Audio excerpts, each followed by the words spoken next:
jenengan juga ikut berpartisipasi dalam membangun Kabupaten Kediri, dan jenengan juga bisa membantu bagaimana teman-teman atau seluruh keluarga atau saudara-saudara kita yang notabene-nya hari ini saya harus katakan disabilitas masih belum maksimal. Tapi kami, pemerintah Kabupaten Kediri, pada prinsipnya akan terus berupaya, akan terus mengevaluasi diri kami bagaimana caranya supaya bisa terus mengajak teman-teman disabilitas ini bisa berpartisipasi.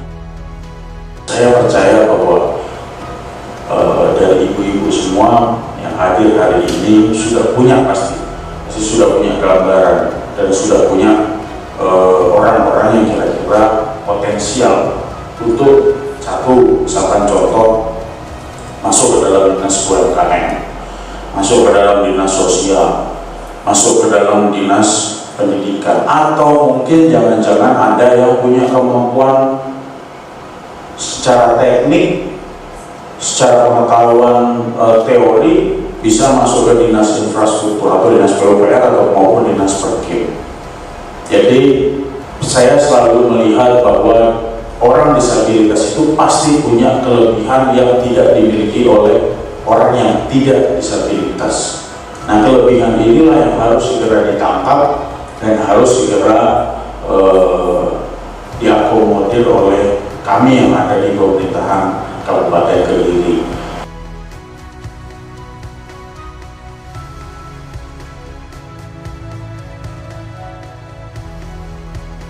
Mengingat kenaikan BBM yang cukup signifikan dan ini pasti akan berdampak pada seluruh elemen masyarakat, salah satunya pun juga adalah teman-teman kita yang disabilitas. Ini kita menyiapkan kurang lebih ada 300 penerima manfaat nantinya. Jadi selama 6 bulan ke depan ada 300 orang yang akan menerima manfaat dari BLT BBM tersebut. Nah, ini saya harapkan dari 300 orang ini memang betul-betul orang yang betul-betul dan sekali lagi mohon maaf, begitu saya rilis, saya kasih tahu ke masyarakat pemerintah kabupaten punya dana 100 miliar untuk mensubsidi BBM. Harus disadari adalah tidak boleh ada penyelewengan, tidak boleh ada pemotongan.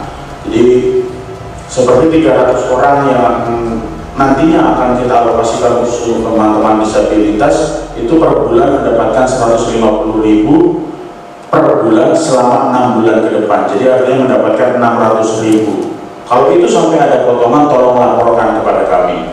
Potongannya di siapa, potongannya berapa. Kita tidak akan memberikan uang. Nah,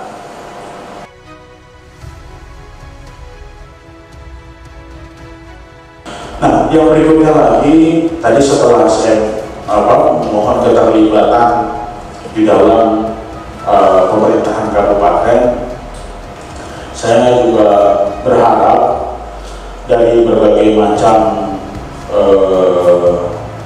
perkumpulan disabilitas atau masing-masing lembaga atau organisasi yang saya tahu adalah ada banyak memang, tapi kemarin saya sempat bertemu dengan Gergatin atau Gerakan untuk Kesejahteraan Tunarungu Indonesia. Nah, ini saya juga berharap banyak karena kemarin sempat waktu itu saya bertemu di daerah Pare, itu mereka tidak mengharapkan bantuan dalam bentuk uang. Yang mereka harapkan adalah bantuan dalam bentuk pelatihan dan bantuan dalam bentuk bagaimana setelah dilatih mereka ini bisa sustain, mereka ini bisa terus melanjutkan apa yang telah mereka dapatkan.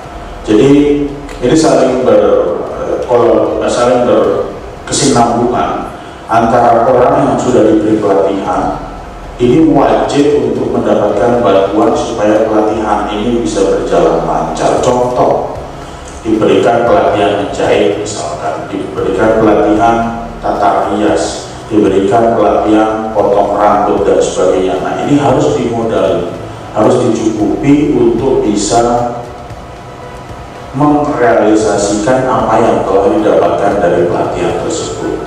Dan tentunya ini tidak bisa semua, artinya tidak bisa semua itu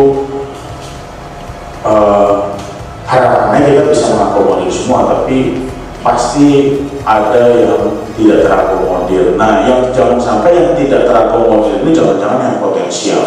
Nah, yang paling tahu di dalam seperti apa, persen to persen, orang per orang yang seperti apa, itu panjenengan semua. Harapan saya panjenengan semua sudah bisa memetakan, oh kalau di tempat saya si A masuk, di tempat saya si B masuk, ini si ini punya kemampuan ini, dia bisa seperti ini. Nah, ini layak untuk kita bantu sampai yang bersangkutan bisa merasakan bahwa tidak ada perbedaan antara disabilitas dengan orang yang non disabilitas. Jadi mereka semua punya, pada prinsipnya bagaimana menyamakan ruang, bagaimana menyamakan kesempatan bagi yang disabilitas dengan yang non disabilitas. Itulah fungsinya pemerintah Kabupaten Kediri.